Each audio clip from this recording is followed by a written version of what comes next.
Kumpulkan kayu-kayu di penjuru negeri ini. Buat tungku pembakaran besar untuk Ibrahim. Di mana Tuhanmu Ibrahim? Akan kuhadang ke langit manapun.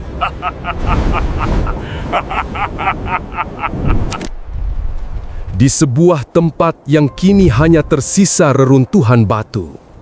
Di tanah kuno Mesopotamia, antara sungai Eufrat dan Tigris, hiduplah seorang raja yang namanya menggema hingga ke berbagai bangsa. Seorang penguasa yang merasa dirinya bukan hanya raja, tetapi juga Tuhan. Dialah Namrud bin Kanaan. Kisahnya bukan sekadar cerita sejarah. Ini adalah kisah tentang kesombongan manusia, tentang pertarungan antara kebenaran dan kekuasaan, dan tentang bagaimana seorang raja perkasa dikalahkan oleh sesuatu yang bahkan tak terlihat oleh mata manusia. Ini adalah kisah Namrud, raja yang menantang langit. Aku adalah raja penguasa langit dan bumi.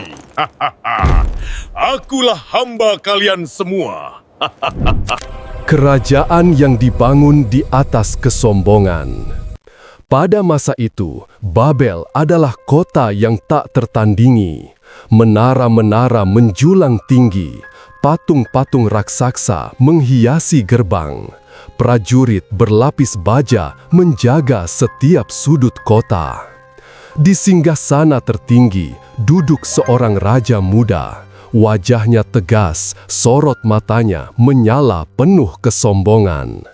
Setiap pertempuran yang ia menangkan, setiap kota yang ia taklukkan, menambah keyakinan bahwa dirinya tidak mungkin salah.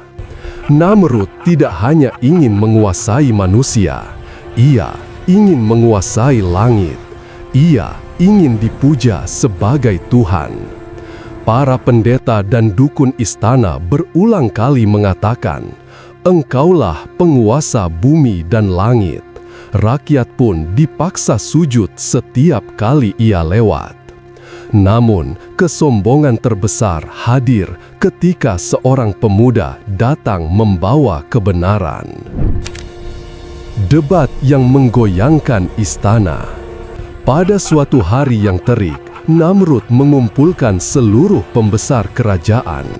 Di tengah keramaian itu, seorang pemuda berdiri tenang. Dialah Ibrahim, manusia yang kelak mengguncang hati raja paling angkuh di dunia.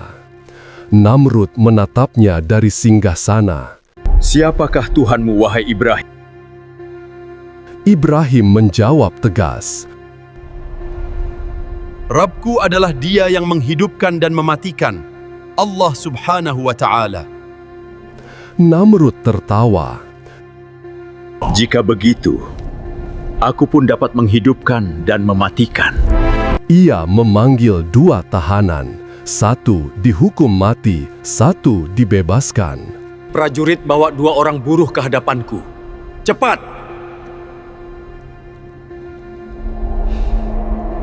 Lihatlah kuasaku Ibrahim.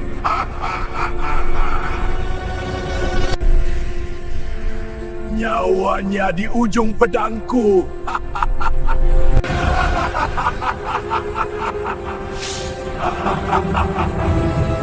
Namun Ibrahim tidak gentar. Ia mengangkat wajahnya, menatap raja dengan mantap. Jika engkau mampu, Allah menerbitkan matahari dari timur, maka terbitkanlah dia dari barat. Hening, seluruh ruangan membeku. Para penasehat saling berpandangan. Untuk pertama kalinya, Namrud tidak memiliki jawaban. Dan hari itu, sesuatu yang kecil mulai retak di dalam dirinya, keangkuhannya. Api terbesar dunia. Kesombongan raja berubah menjadi kemarahan. Ia memerintahkan seluruh wilayah mengumpulkan kayu.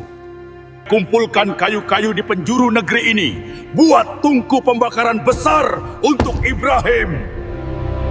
Ia ingin membakar Ibrahim hidup-hidup. Ia ingin membuktikan bahwa kekuasaannya tak tertandingi. Api dinyalakan. Asap hitam membubung tinggi, menutup langit. Panasnya terasa hingga ratusan meter. Lalu dibuatlah sebuah ketapel raksasa, karena tidak ada manusia yang bisa mendekat ke api itu. Ibrahim diikat. Rakyat menahan napas ketika tubuhnya dilemparkan ke tengah kobaran api. Pada detik itu, langit bersuara, "Wahai api, jadilah dingin dan keselamatan bagi Ibrahim."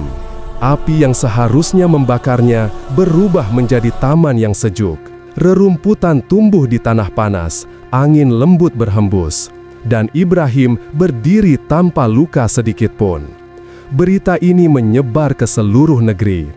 Rakyat menyaksikan sendiri bahwa kekuasaan Namrud tidak bisa dibandingkan dengan kuasa Tuhan yang sesungguhnya. Namun bagi Namrud, kejadian itu bukan pelajaran, justru menjadi batu bara baru yang membakar kesombongannya.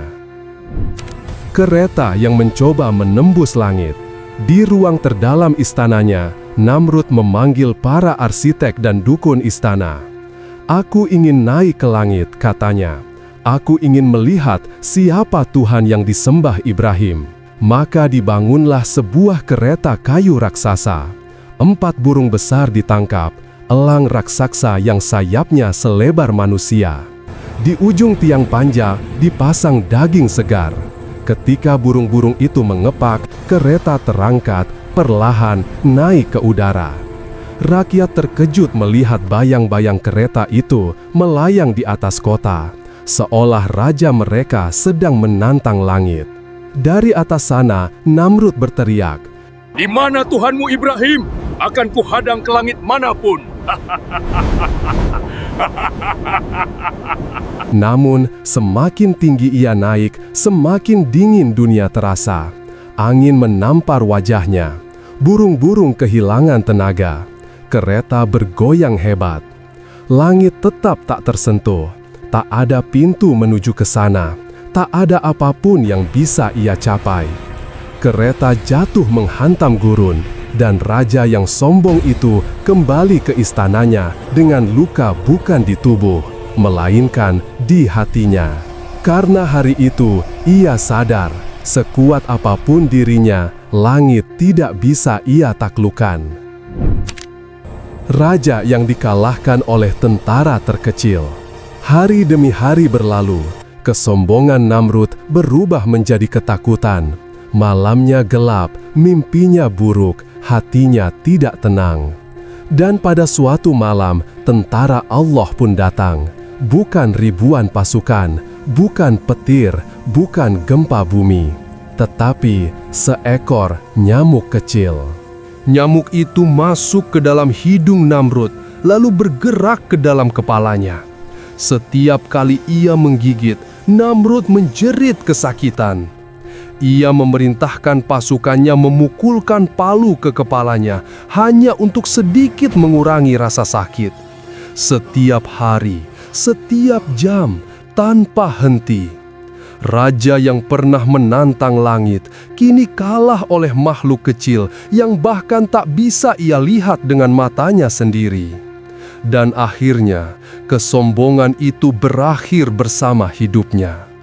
Ia tumbang, tidak oleh perang, tidak oleh pemberontakan, tetapi oleh makhluk kecil yang tak pernah ia anggap penting. Pelajaran dari kisah Namrud. Inilah akhir dari kisah Namrud, sebuah perjalanan yang dimulai dari ambisi, dibangun dengan kesombongan, dan dihancurkan oleh keadilan Tuhan. Kisah ini mengajarkan bahwa manusia, setinggi apapun kedudukannya, tidak akan pernah bisa menandingi kekuasaan Allah. Bahwa api bisa menjadi sejuk bagi orang-orang yang beriman. Bahwa langit tidak bisa dicapai oleh orang yang sombong. Dan bahwa kekuasaan terbesar di bumi bisa dikalahkan oleh makhluk terkecil. Inilah kisah Raja yang menantang langit, raja yang mencoba menggenggam kuasa Tuhan, dan raja yang akhirnya tumbang oleh seekor nyamuk. Semoga kisah ini menjadi pelajaran bagi kita semua. Kalau kamu suka kisah-kisah seperti ini, jangan lupa like, share, dan subscribe ataupun follow agar channel ini terus berkembang. Tulis juga pendapatmu di kolom komentar. Terima kasih sudah menonton. Assalamualaikum warahmatullahi wabarakatuh.